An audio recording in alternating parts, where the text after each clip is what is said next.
Deus, bem-vindos a mais uma Pegando-se as Escrituras. Hoje vamos continuar o nosso estudo de Gênesis. Nós, na semana passada, vimos o trechinho ali de Gênesis 4 a Gênesis 6. Nós vimos que Deus não se agradou da oferta de Caim, mas se agradou da oferta de Abel, porque era das primícias das ovelhas. E aí nós vimos o primeiro assassinato, né, da Bíblia, que foi um assassinato premeditado. Caim disse a Abel, vamos ali no campo, né? Foi uma coisa horrível. E aí a gente vê na continuidade desse estudo a decadência de Caim, né?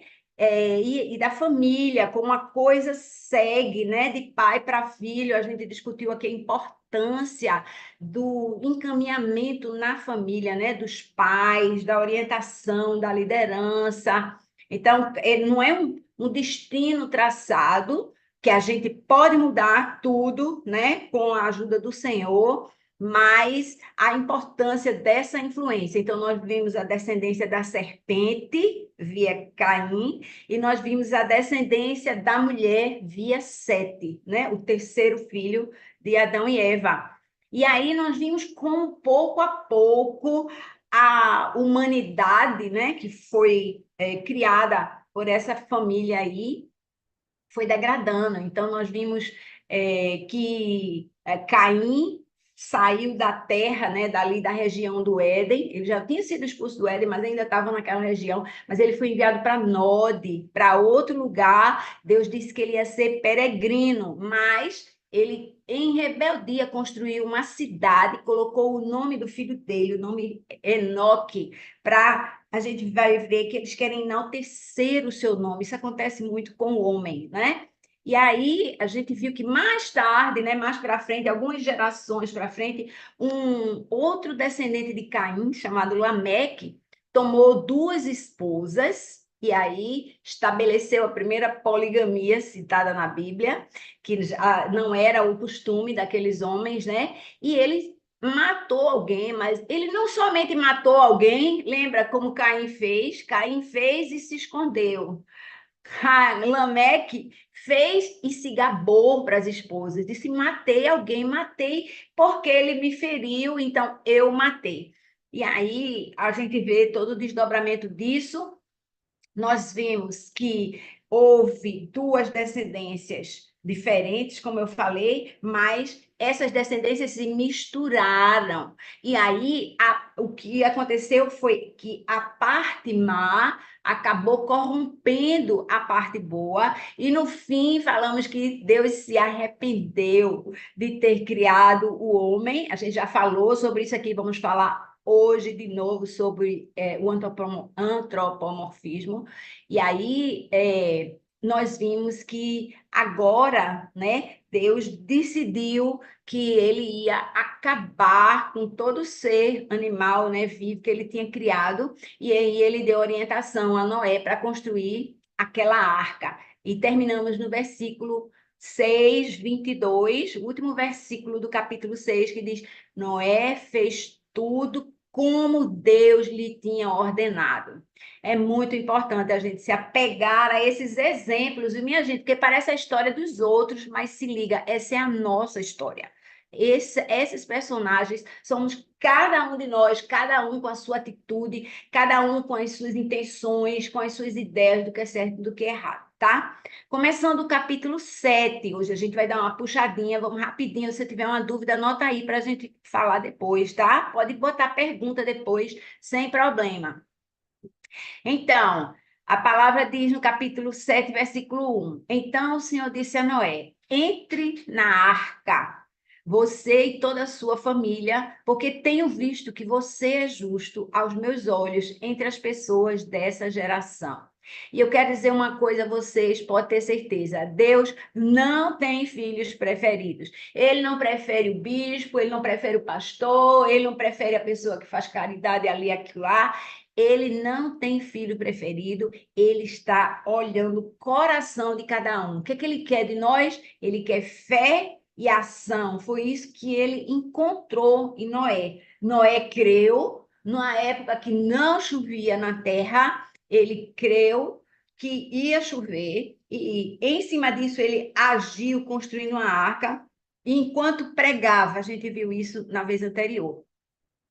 Aí o versículo 2 do capítulo 7 diz: leve com você 7 casais de cada espécie. Gente, eu vou ficar lendo aqui esse negócio para vocês virem a repetição. De cada espécie de animal puro e macho e fêmea. E um casal de cada espécie de animal impuro, macho e fêmea. E leve também 7 casais das aves de cada espécie, macho e fêmea, a fim de preservá-los sobre toda a terra. Vocês estão vendo a repetição de Deus, ele insiste, insiste, insiste. Eu não vou insistir, porque agora a gente já sabe, né? Presta atenção no que Deus está dizendo.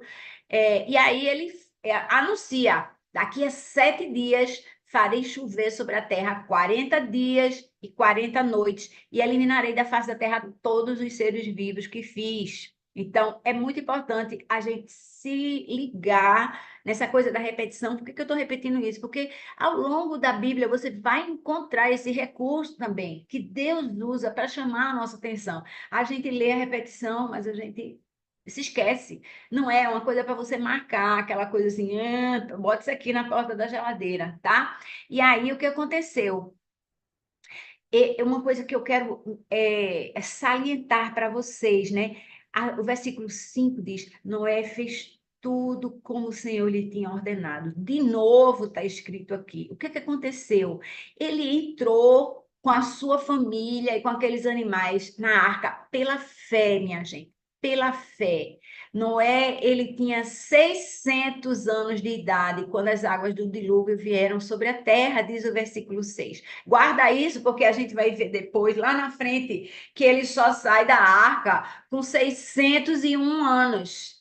Eles passaram um ano na arca, tá? Dá uma olhada aí, porque agora é só juntando as historinhas, ninguém fica assim, ele ficou um ano dentro da arca, vai falando de períodos diferentes. Então, quando ele entrou, passou-se uma semana, choveu 40 dias e 40 noites, mas para as águas descerem, demorou muito tempo, então eles ficaram ali e aí, alguns comentaristas acreditam que por isso que o Senhor mandou colocar, lembra lá no começo, 7 pares, 7 casais de cada espécie de animais puros. Os impuros era só para procriação, então ele botou um casal de cada um. Mas dos animais puros, ele botou 7 de cada um, né?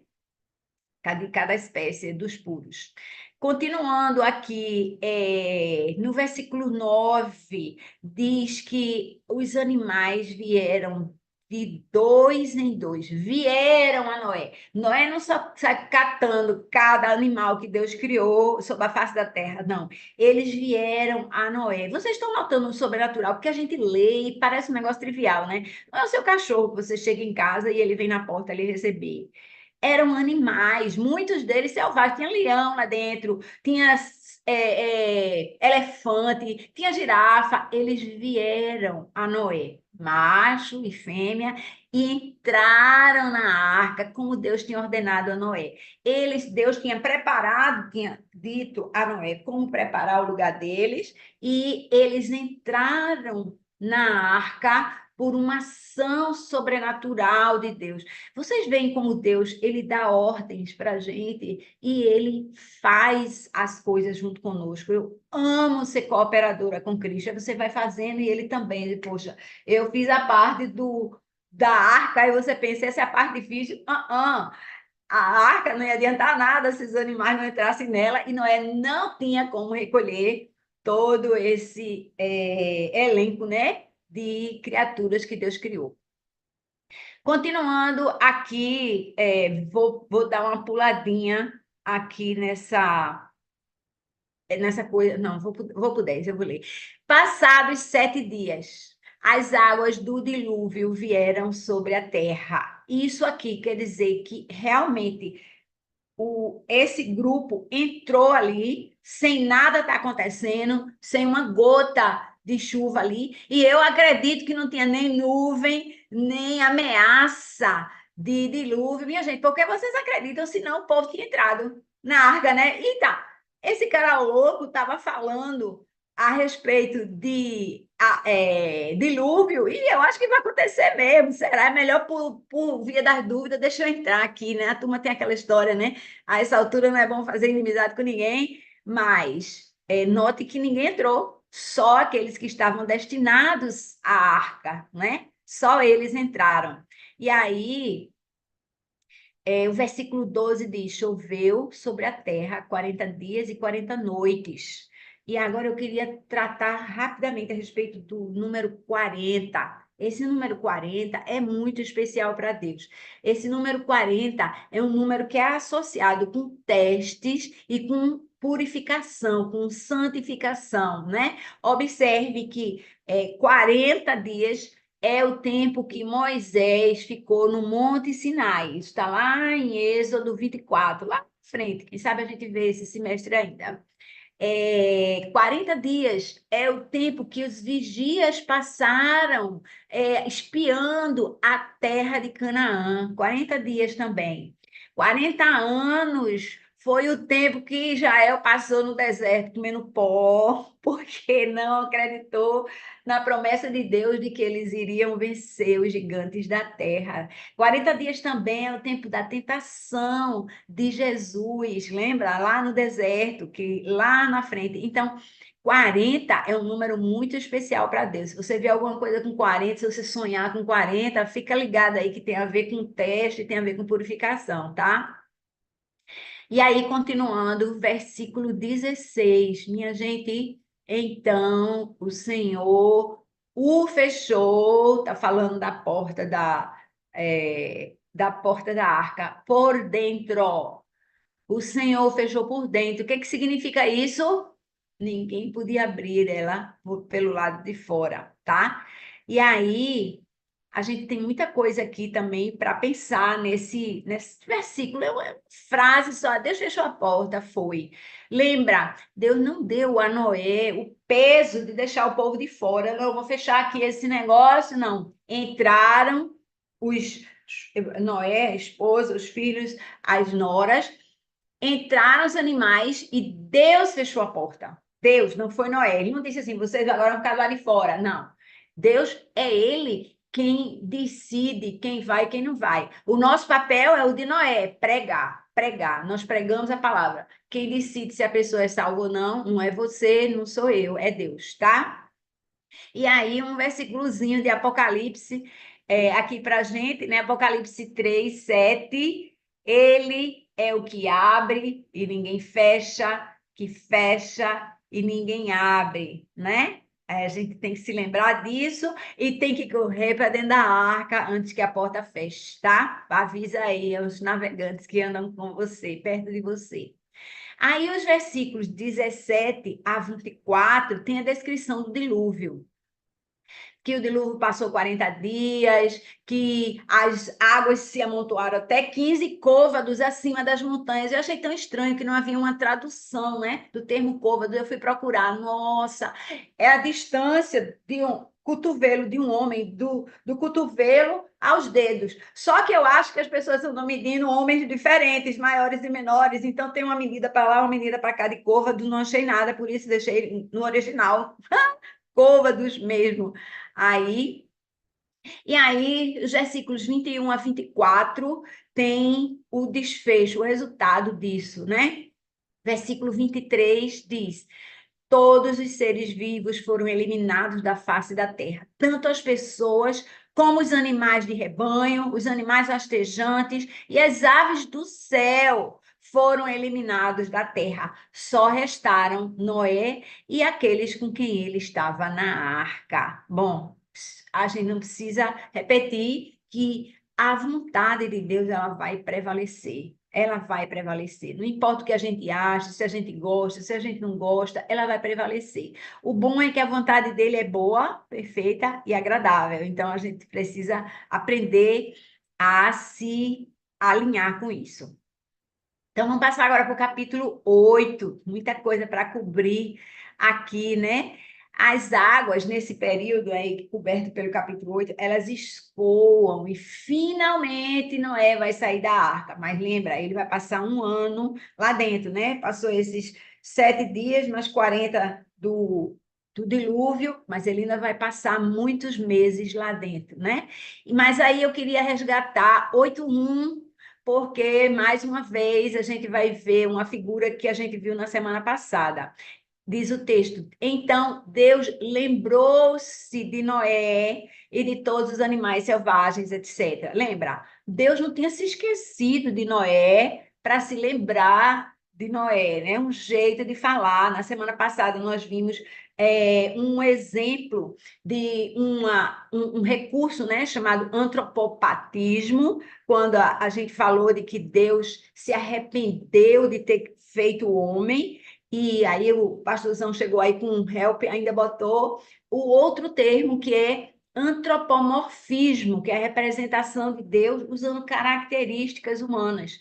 E aí a história assim, Deus lembrou-se de Noé. Não é que ele estava esquecido, ele disse, agora está na hora de entrar nessa ação aqui, né? Chegou o momento certo, tá? Então, se liga, porque Deus não se esquece de verdade, né? Eu anotei aqui Isaías 49 diz: Deus não se esquece de nós, ele não se esquece, minha gente, está dito explicitamente. Então, só para você dizer, mas não está escrito lá em Isaías 49 que Deus não se esquece de nós? Sim, ele não se esquece, isso é verdade.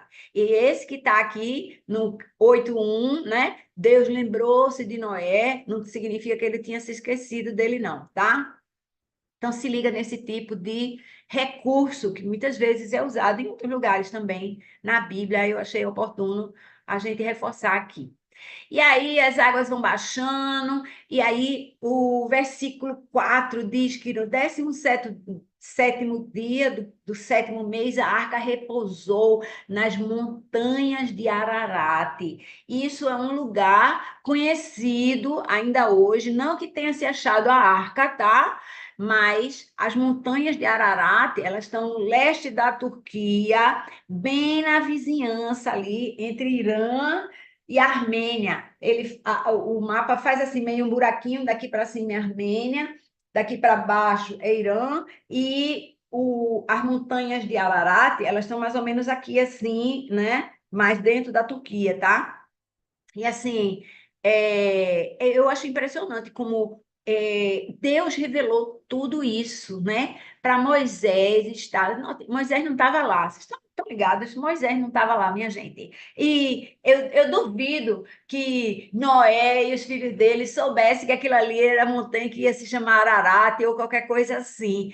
Vocês entendem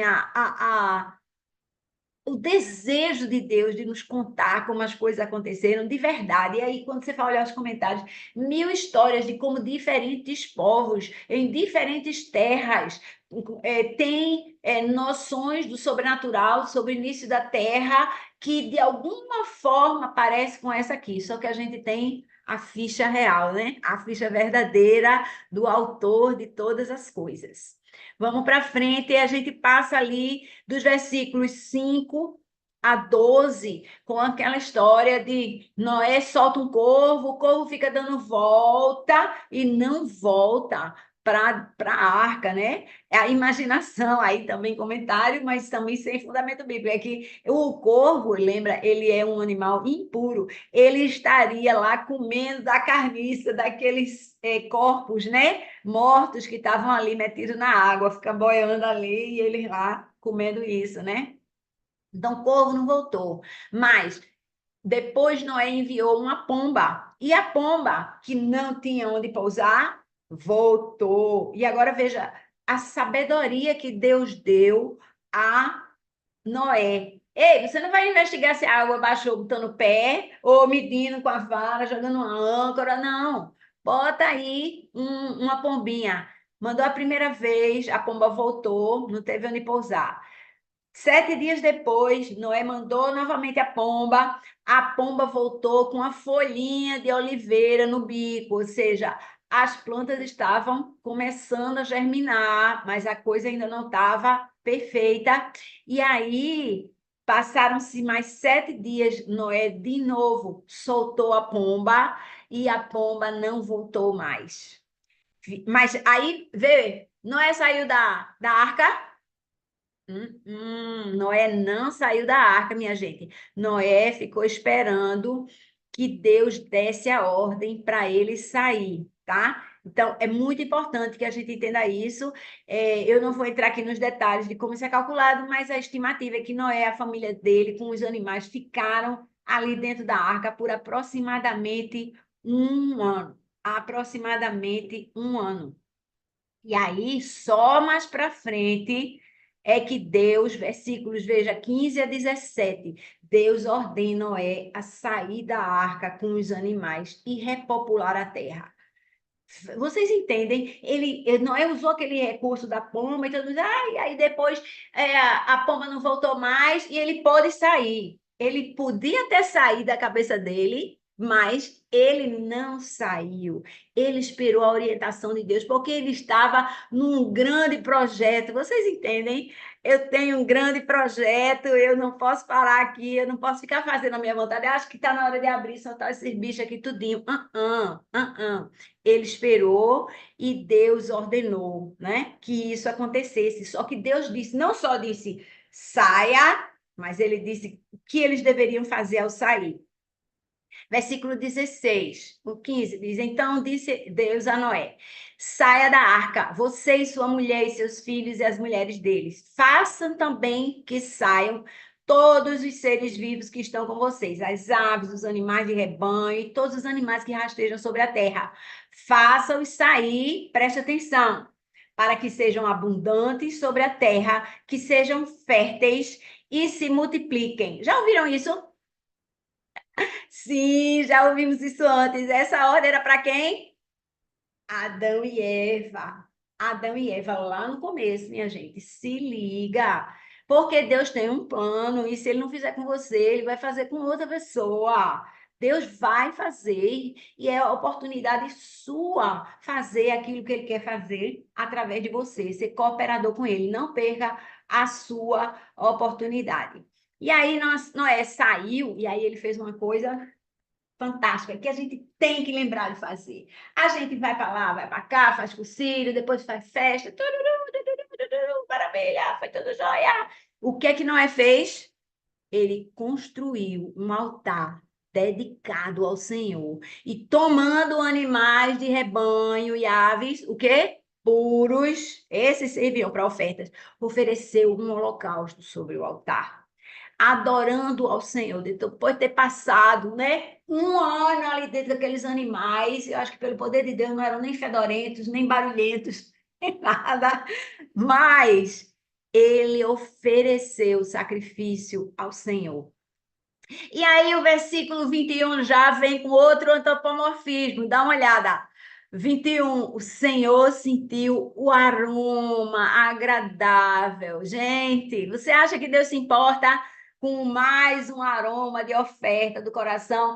Ali, o que está dizendo aqui é assim, ele sentiu prazer. Sabe assim, quando você vai para o churrasco, você não comeu o churrasco ainda, mas o negócio está cheirando ali, você está com apetite só de sentir o aroma. Deus sentiu o aroma agradável da oferta de Noé. Mas aquilo era indicativo do coração dele, que cheirava muito bem. Deus tem que sentir o odor do nosso coração. Vocês entendem isso? O nosso coração tem que ser aroma suave ao Senhor. E aí, quando a gente faz uma oferta para Deus, tem que ser uma coisa que toca o coração dele. E eu vou dizer, viu? 10 minutos da sua atenção toca o coração do Senhor. 10 minutos assim, estou correndo muito, não deu tempo de fazer o devocional. Pense num Deus triste, porque você não parou 10 minutos para fazer uma oferta a Ele do seu coração, do seu tempo, da sua atenção. Isso não é repreensão, gente, é um chamado para você. Deus é o nosso Deus, é um Deus de relacionamento. Ele quer estar junto conosco. Ele quer estar junto conosco. Faça um propósito com Deus, assim, nunca mais eu quero não ter um tempo com você, não ter um tempo de oferta suave, cheiro agradável às suas narinas, Deus, na minha vida. Vamos em frente. Capítulo 9. Aí Deus vai fazer uma aliança. Nosso Deus de aliança, Deus de promessa, ele vai fazer uma aliança com Noé agora, né? E aí, versículo 1 do capítulo 9 diz: Deus abençoou Noé e os seus filhos, dizendo-lhes: sejam férteis e multipliquem-se, encham a terra. Observe, a ordem é criar vida, a ordem é encher a terra, ou seja, eles tinham que se espalhar. Isso é muito importante prestar atenção agora, porque a ordem é povoem a terra, criem vida e se multipliquem-se aí, não é à toa. Multipliquem-se, criem vida e povoem a terra. A mesma ordem que Deus tinha dado a Adão, ele deu a Noé. E ele quer que eles encham a terra, né? Que eles se espalhem. E aí, e no versículos, aí eu vou passar rápido, eu vou tentar, meu Deus. 2 a 7, Deus dá uma ordem que muda as coisas agora, né? Lembra que a vegetação, né, ainda estava crescendo naquela terra que tinha sido encharcada com dilúvio, e agora, versículo 2, Deus diz que todos os animais rastejantes da terra e todos os peixes do mar vão ter medo e pavor do homem. Por quê? Porque eles foram entregues nas suas mãos. Aí, versículo 3 diz: tudo que vive e rasteja será alimento para vocês. Agora o homem pode comer, Deus deu permissão a ele de comer, pescar, caçar, criar animais, né? Aqueles animais de gado, né? Ali. Isso foi uma ordem de Deus. Pode comer. Tem gente que diz assim: ah, não, no Éden não era assim. Tudo bem, mas lembra, esse povo está mais no Éden, não. Minha gente, passou a história do Éden, passou a história dos 900 anos. A gente vai ver aqui que o tempo de vida das pessoas vai mudar bastante. Nós somos uma raça, né, vamos dizer assim, que está degradada, está diferente daquilo original que Deus fez, mas nós vamos para a glória. Então, daqui a pouco a gente precisa mais desse corpo falho, né, que nós temos hoje. Enfim, agora eu queria vou ler para vocês só trechos aqui. 4 versículos 4 a 6. A gente vai ver a repetição. Note aí, marque aí na sua Bíblia as palavras sangue e vida. Sangue e vida. Diz assim: mas não comam carne com sangue, que é vida. Associação de Deus com sangue e vida. Lembra do sangue de Jesus que foi derramado na cruz? É Ele que purifica os nossos pecados, é Ele que nos dá a vida eterna. E aí continua também, né? Mais para frente. 5, pedirei contas a todo aquele que derramar sangue, tanto dos seres humanos como os animais. Cada um pedirei contas do seu semelhante, da vida de cada ser humano pedirei contas. Deus diz isso. Há muita discussão a respeito da instituição da pena de morte por assassinato, né? Aí nesse trecho, a gente não vai entrar por aqui, mas é muito importante que a gente entenda o valor que Deus dá à vida humana. A vida humana. Então, olhe para os lados, as pessoas, às vezes, tem uma pessoa que quer se matar do seu lado, mas você não sabe. Ah, eu não sei como é que eu vou saber, chegando mais perto, estando mais perto da pessoa.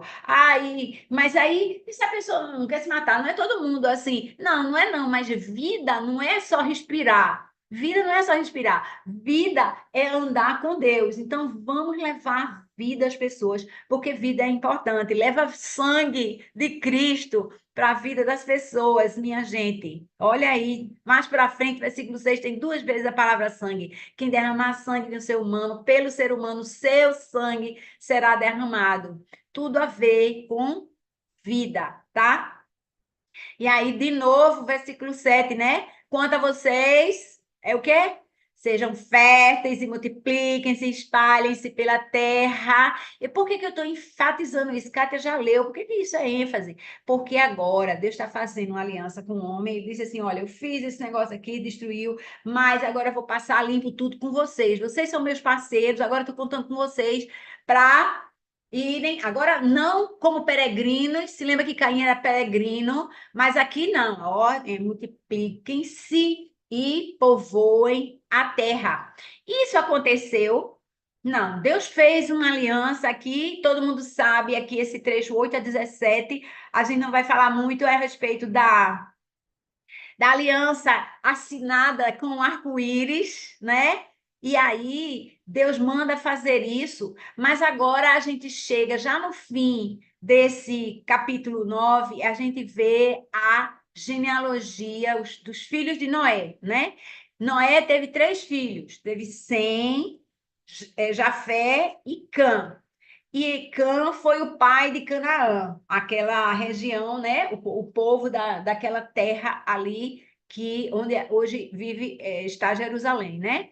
E aí tem uma citação aqui dos pais, dos filhos, tarará, tem aquele lance lá de Noé tendo bebido da sua vinha e um de seus filhos, que foi Cã, vendo a sua nudez e indo contar para os irmãos. Aqui a gente podia falar o dia inteiro, gente, a respeito de respeitar os mais velhos, sabe? De respeitar as falhas humanas, que ninguém é perfeito, nem Noé, aquele homem que Deus encontrou graça nele e fez dele, né? E da semente dele a nova humanidade. Mesmo assim, ele não era perfeito, nenhum de nós é perfeito. Então é muito importante que a gente entenda isso, que a gente não saia por aí galhofando das pessoas, faça como Sem e Jafé, os outros 2 filhos mais velhos, que foram de costa com a capa e cobriram a nudez do seu pai, não é? Vamos continuar aqui. Aqui é uma maldição. A gente vê no versículo 25 que Noé amaldiçoa Cã, né? E aí ele diz que ele vai ser escravo embaixo dos irmãos dele.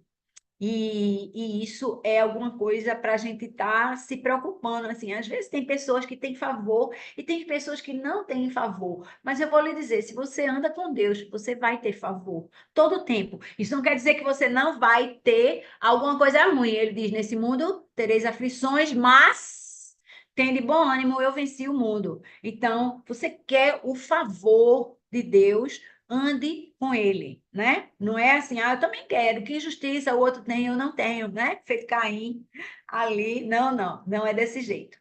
Puxando mais um pouquinho, capítulo 10, os descendentes dos filhos de Noé. Aí a gente vê 3 grupos no capítulo 10. Primeiro, os jafetistas, os filhos de Jafé, nos versículos 2 a 5. Depois a gente vê os camitas, os filhos de Cã, nos versículos 6 a 14. E aqui sim eu queria salientar alguns, né? Porque Cã é o pai da nação de Canaã, né? E aí, entre os filhos de Cã, tem um chamado Cuxi, você vê logo no versículo 6, o primeiro Cuxi. No versículo 8 diz que Cuxi foi o pai de Nimrod. E aí, depois de Nimrod, você vê que ele teve reinos, e um dos reinos, versículo 10, inclui o quê? Babel. Tá vendo aqui? Abrangeu Babel. A gente vai falar de Babel daqui a pouco. Versículo 11. Dessa terra ele partiu para a Síria, onde edificou que cidade? Nínive, aquela cidade de homens violentos, de homens assim, que depois o quê? Deus quis trazer para ele, mas nesse contexto aqui é coisa ruim. Babel, Nínive, estão ligados? A coisa vai indo aqui. E mais para frente, se vocês chegarem no versículo 19, vocês vão ver que nessa linhagem também dentre a descendência de Cã, a fundação das cidades de Sodoma e Gomorra, tá? Lembra as coisas que eu falei de você da linhagem, falando a respeito de um traço, né? Então, nós somos da linhagem de Abraão. Nós somos filhos espirituais de Abraão. Se você tá assim, meu Deus, o que é isso? E agora nós somos judeus e pá, não, vai ver lá o estudo do livro de Hebreus, que isso fica bem clarinho lá, bem clarinho mesmo, não é mais para lá e mais para cá. Tudo muito claro na linguagem de Paulo, tá? Não cabe aqui. Mas continuando, nós temos agora na parte final os semitas, os filhos de Sem, que vão por ali e agora é, há um detalhe aqui que eu quero fazer uma conexão para o capítulo 11, que a gente vai ver a seguir, né? Aqui no versículo 25, na narrativa das gerações de Sem, o irmão mais velho de Jafé, né? A gente vê no versículo 25, a Eber nasceram dois filhos. Um deles se chamou Peleg, porque na sua época a terra foi dividida. E aí entende-se que na narrativa de Moisés, nesse trecho, ele está falando da descendência de Sem e ele não quis parar, então ele continuou. O seu irmão se chamou Joquitã, Joquitã foi o pai de Almodá, etc, etc. Mas observe que há uma pequena nota cronológica aqui a respeito do tempo de Peleg, porque aqui está escrito que nessa época a terra foi dividida. Então, entende-se que essa seria a época que aconteceu o episódio da Torre de Babel, tá? E aí, vamos mais para frente. Versículo 31, fechando aqui, esses são os descendentes de Sem, conforme os seus clãs e línguas, do plural. Oi, quem falou de línguas até agora? Ninguém, mas note que a gente está depois do tempo de Peleg. Estão percebendo? Porque esse entendimento de que foi no tempo de Peleg que houve a dispersão aí, e aí esse versículo 31 está falando, né? Conforme os seus clãs e línguas, nos seus territórios e nações, tá? E aí, esses, versículo 32, são os clãs dos filhos de Noé, distribuídos nas suas nações, conforme a história da sua descendência. Deles, os povos se dispersaram pela terra após o dilúvio. Então, houve uma dispersão, como Deus tinha ordenado.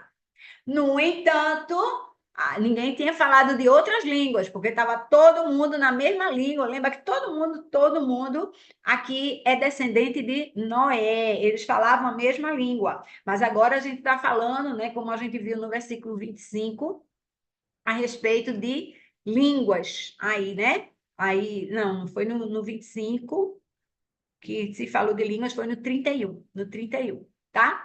E agora a gente chegou no capítulo 11, que a gente entende, insisto, deve ter acontecido cronologicamente no tempo de Peleg, tá? Descendente de Sem. E aí, o capítulo 11 é a respeito da já conhecida história da Torre de Babel. E o versículo diz claramente, versículo 1, no mundo todo havia o quê? Apenas uma língua, um só idioma. Aí conta uma história. Ao seguir para leste, as pessoas entraram numa planície em Siná e ali se estabeleceram. Essa é uma região ali fértil entre os rios Tigre e Eufrates, que são conhecidos hoje. E aí as pessoas disseram umas às outras, presta atenção nessa sequência, venham, vamos, anota isso aí, porque vai ter outro venham, vamos, mais para frente agora, versículo 4 já vai ter. Venham, vamos fazer o quê? Tijolos e queimá-los bem. Naquela região não tinha pedra, que era a base da construção. O que é que os homens fizeram? Deus tinha dito: vão-se embora, vão se espalhar, vão se espalhar. Lembra quem obedecia a Abraão, que não chegou ainda na história, ele vivia em quê? Em tendas. Ele andava em tendas. Ele andava se espalhando, mas aqueles homens fizeram tijolos e queimaram bem, porque assim eles serviram de pedras para eles, e betume serviu de argamassa. Do que a gente está falando? A gente está falando de construção. Não, não vamos andar por aí vagando, não, vamos construir. Versículo 4. Depois disseram: venham, vamos construir para nós o quê? Uma cidade. Vocês já ouviram isso antes? A aula anterior. Vamos fazer para nós uma cidade com uma torre que alcance os céus. Assim, o nosso nome ficará famoso. Gente, vocês estão lembrados de que quando Caim construiu uma cidade, ele botou o nome de Enoque, que era filho dele, para instituir. Por que eu estou salientando isso, minha gente? Eu não estou apontando o dedo para ninguém, não. Eu sempre leio a Bíblia, eu acho que você deve ler assim também. Entendendo, essa pessoa sou eu. O que eu estou querendo fazer para eu aparecer? Para o meu nome aparecer? Para fazer aquilo do jeito que eu acho, não do jeito que Deus acha. Eu vou trabalhar no negócio, mas eu acho que tem que ser assim. A orientação foi assim, mas eu acho que eu tenho que fazer assado. Eu acho que eu vou fazer diferente, porque eu acho que é melhor. É por amor às pessoas. Então, se eu for andar por aqui, as pessoas vão sofrer. Então, é melhor ficar na cidade aqui, para dar um conforto a essa pessoa doente. Eu tenho que fazer o que Deus mandou eu fazer. Eu tenho que fazer como Deus me mandou. E às vezes isso vem de um líder. E às vezes isso vem de uma pessoa que foi colocada sobre você, sobre a sua pessoa, numa tarefa, numa atividade. Lembra, gente, que Deus tem um plano e ele designou pessoas para fazerem coisas, desenvolverem um papel dentro desse plano. Não pense com a sua cabeça, pense com a cabeça de Deus. Gente. Nós temos a mente de Cristo. Amém? Então, Deus tinha dado a Noé a ordem: multipliquem-se e povoem a terra, espalhem-se. Mas agora o que eles estão fazendo? Fundando uma cidade. Isso é a mesma rebeldia que veio de Caim. Poxa. Número 5. Outro antropomorfismo, minha gente. O Senhor desceu para ver a cidade. Deus tem que descer de canto nenhum para ver a cidade. Ele está lá, mas é um jeito de dizer assim: olha, ele veio olhar de perto esse negócio, ele se importou com isso. Deus desceu para ver a cidade e a torre que as pessoas estavam construindo, né? E aí ele ficou aqui falando com ele mesmo, né? Se um só povo que fala a mesma língua, eu saliento isso, porque eles estavam só com língua e tem línguas lá em cima que a gente leu no capítulo anterior, começaram a fazer isso, nada do que planejem fazer será impossível para eles. Venham, agora Deus usa a mesma expressão que ele estava usando antes, agora ele, né? Deus Pai, Filho e Espírito Santo, venham, desçamos e confundamos a língua que falam, para que não entendam mais o que dizem uns aos outros. E aí, o versículo 8 diz: assim o Senhor os espalhou dali por toda a terra e pararam de construir a cidade. Não era para eles terem feito isso, né? Por isso foi chamada Babel, que está lá no capítulo anterior, porque ali o Senhor confundiu a língua de todo o mundo. Dali os espalhou por toda a terra. Mais uma expulsão, minha gente, acontecendo. Vocês estão vendo a história acontecendo de novo, de novo, de novo. Cuidado, porque a gente está numa história que pode estar acontecendo de novo. E agora, para fechar aqui, a seguir, a gente tem a descendência de Sem, porque Sem é uma linhagem muito importante para nós. Se vocês olharem aí do capítulo 10, ou do versículo 10, a gente não vai ler, até o finzinho, lá, 27, eu vou ler aqui o 26. Depois de completar 70 anos, Tera gerou Abrão, Naor e Arã. Agora, esses nomes são um pouco familiares para a gente. Pelo menos Abrão você conhece, né? Mas tem outros aí. Então, esse 27, esse é o registro dos descendentes de Tera. Tera foi o pai de Abrão, Naó e Arã. Arã foi o pai de Ló. Lembra o sobrinho de Abrão? Bem anotadinho aqui, né? Que a gente pensa assim, a história vai começar no 12, não. A gente aqui está armando o cenário para o capítulo 12, semana que vem, que começa a falar do relacionamento de Deus com a família de Abrão. Então, a gente vê aqui detalhes, né? O nome da mulher de Abrão era Sarai, o nome da mulher de Naó era Milca, lembra? Vai haver uma Milca lá na frente na história, e que era filha de Arã, pai de Milca, né? E de Iscar. Iscar nunca mais a gente vai ouvir falar, mas já é antecipado aqui que Sarai não tinha filhos, pois era estéril, tá? E aí eu quero um pouco de atenção de vocês para esse fechamento daqui, para a gente entender uma coisa. Às vezes eu mesmo ficava confusa, né? Porque o 31 diz assim, o versículo 31 do capítulo 11. Tera tomou Abrão, seu filho, Ló, seu neto e filho de Arã, e Sarai, sua nora e mulher de seu filho Abrão, e juntos partiram de Ur dos Caldeus para Canaã. Quem partiu para Canaã foi Tera. Aí tá, para mim está marcado de vermelho aqui. Ao chegarem, porém, à cidade de Arã, estabeleceram-se ali. Então, o que os estudiosos entendem?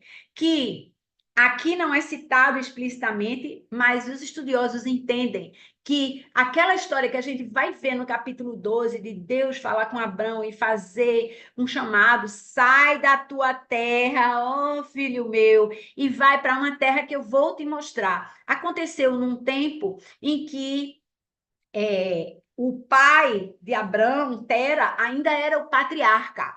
E aí, o que eles imaginam é que, sendo Tera, né, exatamente, Tera, o patriarca, então esse filho que recebeu um chamado de Deus teria falado com esse pai e dito: vamos sair daqui para Canaã. Veja como está no versículo 31. E esse pai teria concordado e ido. E eles levaram junto Ló, que já era órfão, a essa altura do campeonato. Só que eles não cumpriram a missão de chegar em Canaã, que eles chegaram num espaço fértil, que a gente vai ver depois, né? Que Abraão vai ter muita posse, né? Ele vai ser muito rico.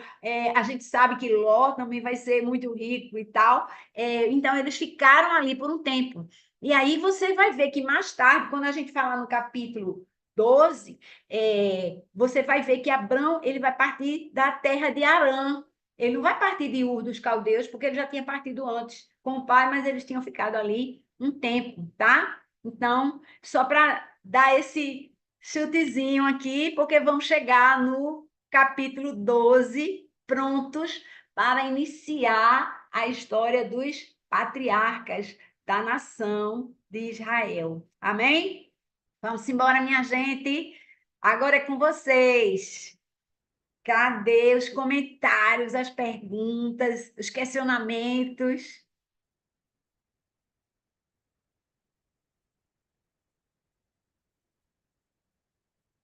Quem vai? Quem vai?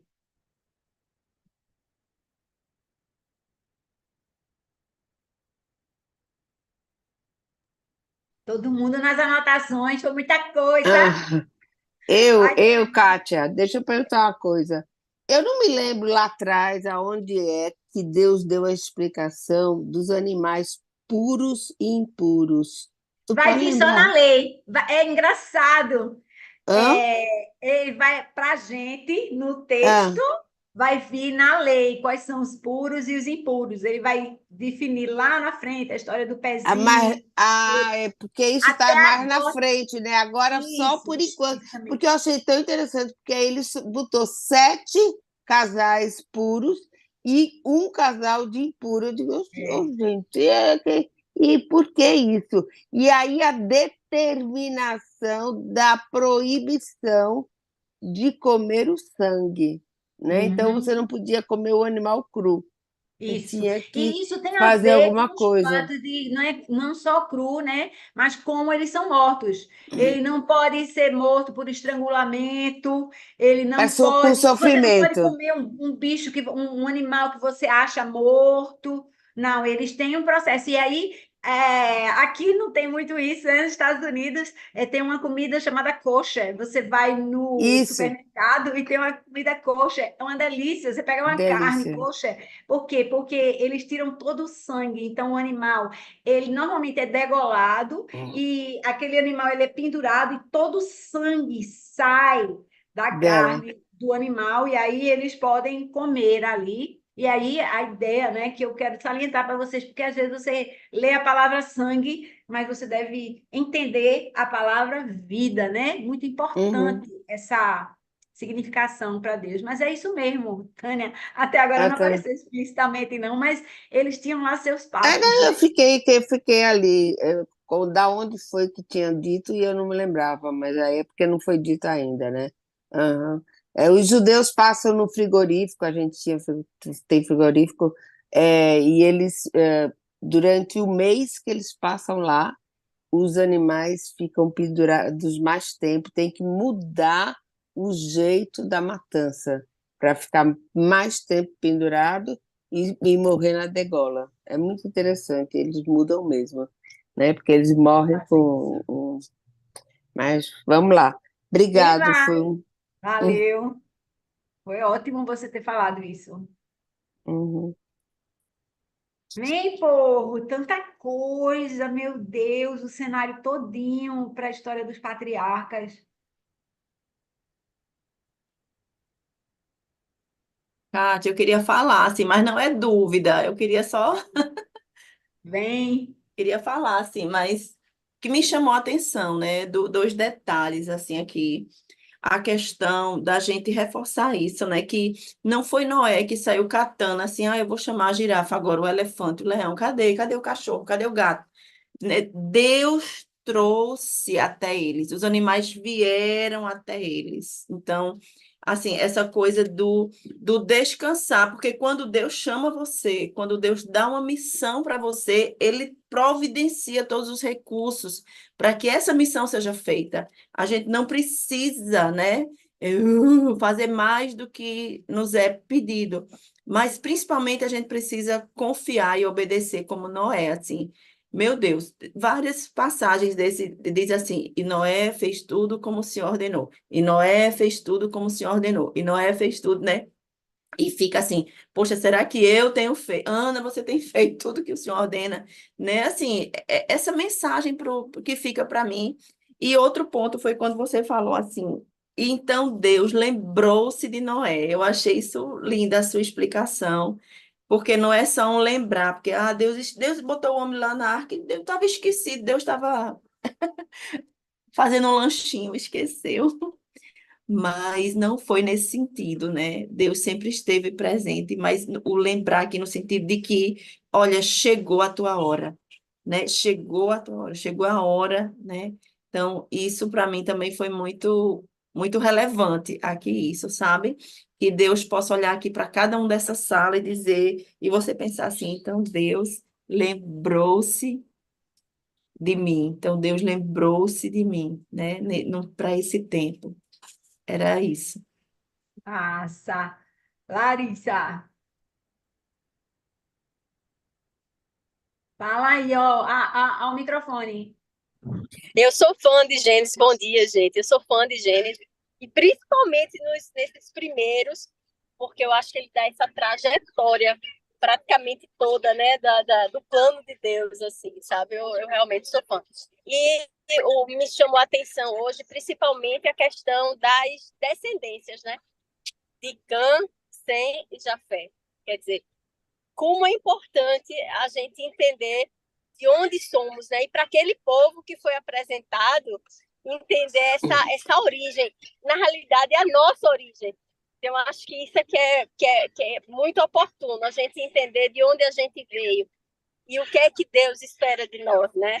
Então, assim, eu gosto bastante. E essa questão da explicação da Torre de Babel, né? Porque é uma coisa que às vezes não tem muito entendimento, né? Dessa questão da língua, o que era uma língua só e de repente se transformou, mas aquilo ali, a intenção dele totalmente desviado da vontade de Deus, né? Ele foi totalmente do mesmo jeito que aí você estava falando e a Aninha falou, Noé, conforme Deus quis, os outros foi exatamente o contrário do que Deus, o que veio de Cã, né? Então, tá mostrando o que é que acontece com quem obedece e com quem desobedece. Então, assim, é uma linha muito clara. Verdade. A gente precisa aprender mesmo, né? Aprender a obedecer. Às vezes Deus manda você fazer um negócio, você, não tá vendo que não pode, não tem dinheiro. Eu tenho recurso, né? Aí eu não sei de nada, não conheço ninguém. E tarará. A gente fica botando as nossas limitações diante da proposta. Deus disse: eu só disse que você vá ali na esquina e fale com aquela pessoa. Eu só disse que você se apresente. Eu só disse isso, mas você fica encontrando a dificuldade na parte que Deus vai providenciar. Então, verdadeiramente é assim. Vamos lá, Cacá.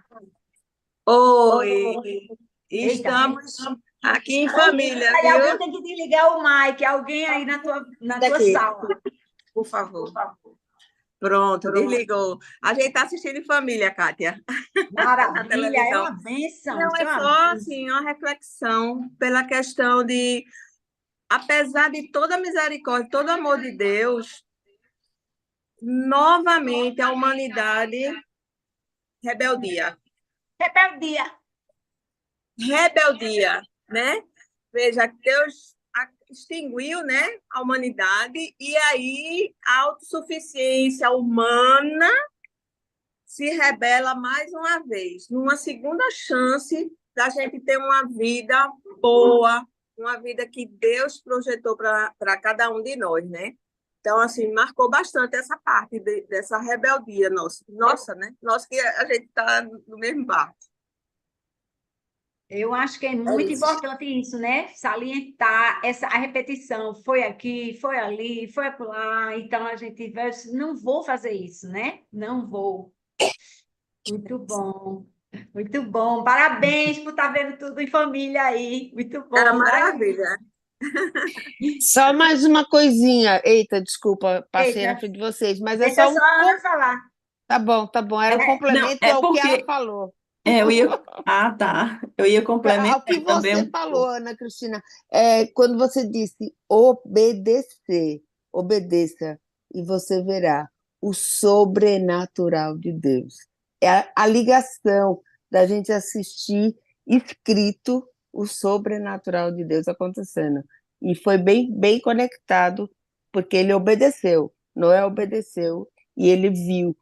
Acho que assim, o primeiro ato oficial do sobrenatural, os animais entrando, como é que eles entrariam? Então, é muito bom isso, foi muito forte isso. Obrigada, Aninha. Beijo. Meu amor, beijo. Eu ia só Eu complementar, assim, também. pegando essa. A Ana Albertins, pode falar, querida, que eu já falei. Eita, eu já botei no mute. Espera. Ah, Fala acho que aí, a gente bota já já, vai. Não, eu ia falar também essa questão aí de que Cacá trouxe, né? Essa coisa da rebeldia.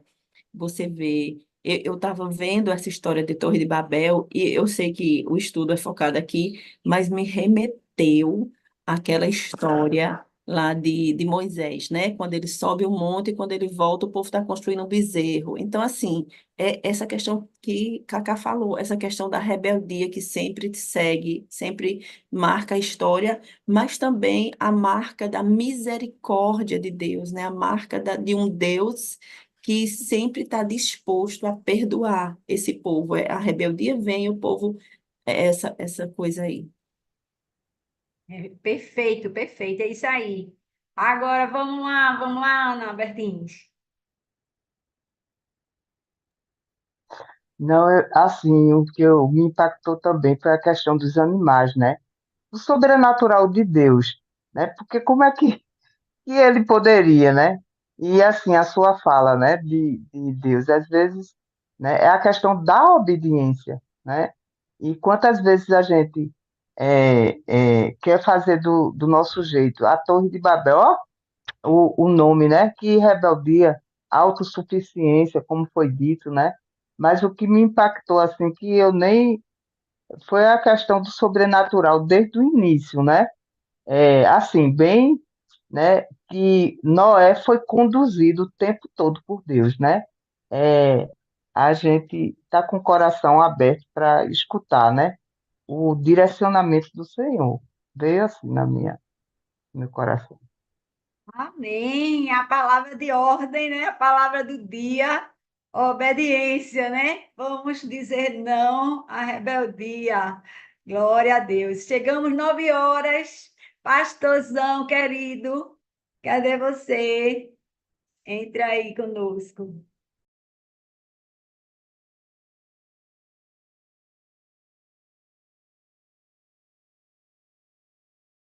Jason, Jason, cadê tu? Ih, nosso pastor não está ouvindo. Ele está em trânsito. Jason, caiu. Vamos esperar um pouquinho. Alguém aí quer falar mais alguma coisa a respeito de rebeldia e obediência? Meu Deus, vamos começar a última história, viu? A história de Abraão, essa que vem até hoje. Vamos esperar que não haja outra dispersão, né? A dispersão leva a maioria embora. Cadê, gente? Está aí, não? Vou chamar a Aninha. Ana, fecha a gente aqui, por favor, em oração. E aí, se o pastorzão voltar nesse meio tempo, ele ora Tô depois. sim, não estava conseguindo abrir o microfone, porque eu estou no trânsito. Ah, tá. Então vamos lá, vamos Oi, lá. ouviu? Tá Tá ouvindo? ouvindo? Não está muito claro, não, pastor, mas estamos ouvindo. Tá me ouvindo, não? Está ouvindo, Tá sim, sim. ouvindo? Ah, peraí, deixa eu... É o seguinte, Melhorou. Eita, deu um eco aí. olhe, é porque eu estou no trânsito aqui. Oi? Tá joia, vá em frente, pastor. Melhorou? Sim, vá. Bom, gente, vamos lá. Gente, olha, maravilha a gente poder estar com essa oportunidade dessa reflexão em Gênesis, é assim, realmente é algo que traz uma viagem sempre, né? Você pode viajar em muitas possibilidades, são muitas condições, muitas coisas, e muito obrigado, Kátia, pela explanação da maneira como você traz, de uma maneira muito clara, né? De uma maneira que faz a gente entrar na história. Vamos orar então, gente. Pai, em nome de Jesus, nós damos graças, Senhor Deus, ao teu nome. Obrigado porque tudo foi criado, Pai, nos detalhes. Tudo aconteceu, Senhor Deus. Nós podemos olhar para esses relatos da história e ver os detalhes das tuas mãos, Senhor Deus. Tu és poderoso, tu és, Pai, amoroso com a humanidade, com cada um de nós. Ó Senhor, nós não temos a dimensão como tudo isso se conecta, como tudo isso se está entrelaçado, mas o fundamental é ver que a tua vontade é que prevalece. Isso nos anima, Senhor Deus, a te obedecer e olhar sempre para onde tu estás apontando. Muito obrigado, Pai. Dai-nos um dia segundo a tua presença, Pai. Nós te louvamos, te adoramos e bendizemos o teu nome, em nome de Jesus. Amém. Amém. Glória a Amém. Deus.